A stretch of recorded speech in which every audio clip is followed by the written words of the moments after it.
தமிழ்நாட்டுல வேதாரண்யம்னு ஒரு தொகுதி. இங்க ஒரு தேர்தல்ல ஜெயிக்கணும்னா என்ன செய்யணும்னு நினைக்கிறீங்க? அது வெறும் ஓட்டு வாங்குறதுல மட்டும் இல்ல, அது அந்த மண்ண, அந்த கடலை, அந்த மக்களை ஆழமா புரிஞ்சுக்கிறதுல இருக்கு. இன்னைக்கு நாம வேதாரண்யத்துக்கான ஒரு நிர்வாக வரைபடத்தை, ஒரு ப்ளூ பிரிண்ட உள்ள போய் பார்க்க போறோம். இது ஏதோ பேருக்கு ஒரு தொகுதி நினைச்சிடாதீங்க. வேதாரண்யத்தோட ஆன்மாவே அதோட கடற்கரையில தான் இருக்கு. அதனால அதோட அரசியலை புரிஞ்சுக்கணும்னா முதல்ல நாம அதோட புவியியலை புரிஞ்சுக்கணும். வேதாரண்யம்னு சொன்னாலே நம்ம ஞாபகத்துக்கு வர்றது என்ன? அந்த பழவளக்குற உப்பழங்கள் தான். இது வெறும் நிலப்பரப்பு மட்டும் இல்லைங்க, இது அந்த பகுதியோட பொருளாதாரத்தோட உயிர் நாடி. ஆயிரக்கணக்கான குடும்பங்களோட வாழ்வாதாரம் இதுல தான் இருக்கு. உப்பளங்களுக்கு அப்புறம் நேரா கடலுக்கு போவோம். இந்த தொகுதியோட இன்னொரு முக்கியமான தோன் மீனவ சமூகங்கள். அவங்க வெறும் ஒரு வோட்டர் குரூப் இல்ல, இந்த மண்ணுல ஆழமா வேரூன்றிய ஒரு சக்தி வாய்ந்த சமூகம். ஆனா இந்த கடற்கரையை விட்டு கொஞ்சம் உள்ள தள்ளி போனோம்னா அங்க நிலம் ஒரு வேற கதைய சொல்லுது. இங்க விவசாயம்தான் முதுகெலும்பு. ஆனா அது ஒரு தொடர்ச்சியான போராட்டம். தண்ணிக்கான சண்டை தான் இங்க பல குடும்பங்களோட அன்றாட வாழ்க்கையை தீர்மானிக்குது. இங்கதான் அசலான விஷயமே இருக்கு. இந்த தேர்தலோட உண்மையான போர்க்களம் அரசியல் மேடைகள்ல இல்ல, அது இந்த மக்களோட, உப்பள தொழிலாளி, மீனவர், விவசாயி, இவங்களோட அன்றாட போராட்டங்கள்ல தான் இருக்கு. சரி, இப்போ நம்ம நம்பர்ஸ பாக்குறதுக்கு முன்னாடி வாங்க விஷயத்தோட இதயத்துக்கு போவோம். அதாவது மக்கள், அவங்க வாழ்க்கை எப்படி இருக்கு, அவங்களுக்கு உண்மையில என்ன தேவை? வேதாரண்யம் பெரும்பாலும் ஒரு கிராமப்புற தொகுதிதாங்க. ஆனா அதனால இங்க அரசியல் ஈடுபாடு கம்மின்னு நினைச்சிடாதீங்க. கிட்டத்தட்ட 82% வாக்குப்பதிவு. யோசிச்சு பாருங்க, இது எதை காட்டுது?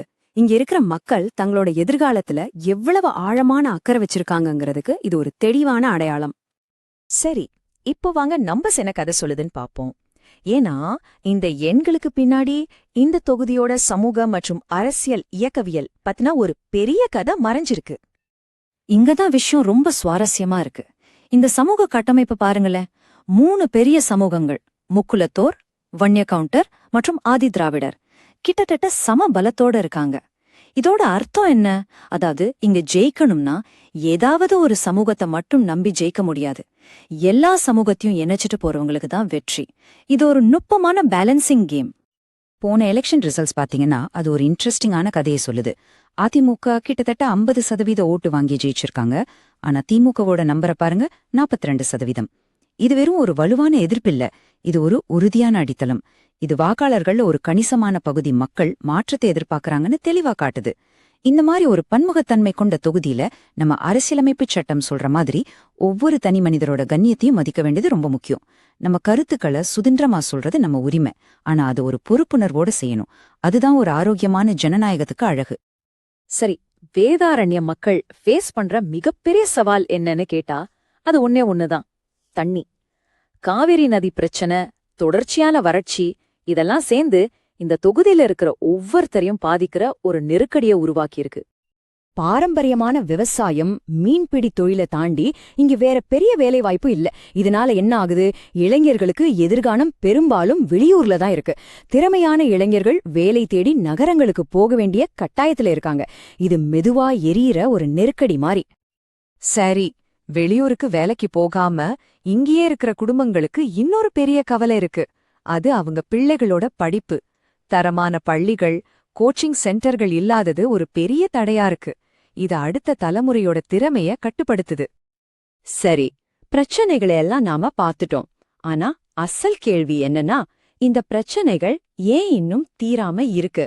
வாக்காளர்களோட அதிருப்திக்கு பின்னாடி இருக்கிற ஆழமான காரணங்களை நாம இப்ப ஆராய்வோம். 2 முக்கிய போட்டியாளர்களையும் பாப்போம். இப்போ இருக்கிற எம்எல்ஏ ஒரு சீனியர் லீடர், ஊருக்குள்ள நல்ல செல்வாக்கு இருக்கு. ஆனா ஒரு பிரச்சனை, அவரோட கட்சி ஸ்டேட்ல ஆட்சியில இல்ல. அதனால வளர்ச்சி திட்டங்களை கொண்டு வரதுல சிரமங்கள் இருக்கு.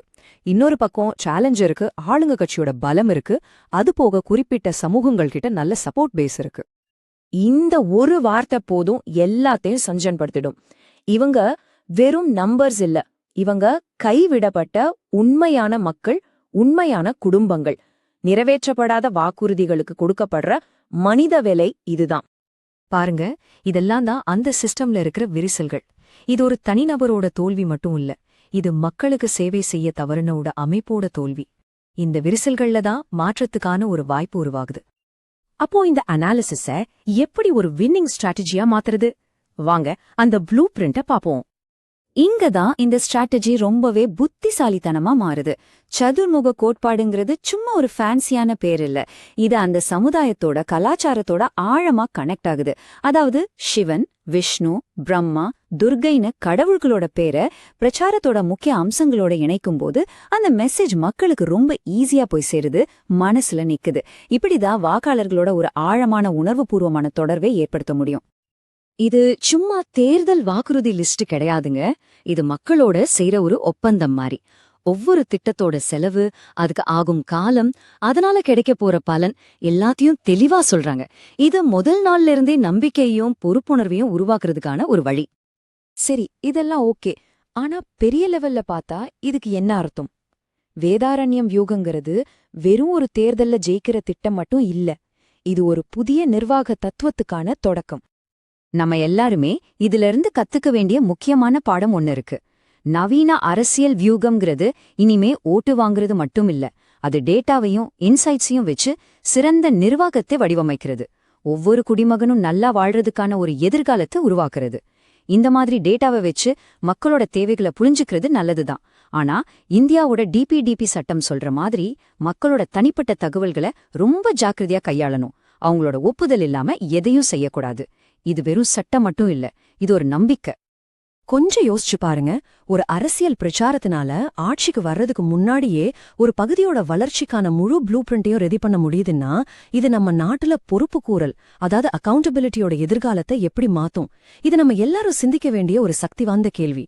நீங்க மக்களோட தலைவரா ஆகணும்னு, உங்க தொகுதியை முன்னேற்றணும்னு நினைச்சீங்கன்னா, blueprintstrategies.ai-ல mgr@blueprintstrategies.ai-ங்கிற மெயிலையோ அல்லது 08042041602ங்கிற நம்பர்லயோ தொடர்பு கொள்ளுங்க. அரசியலுக்கு அப்பாற்பட்ட நோக்கம்.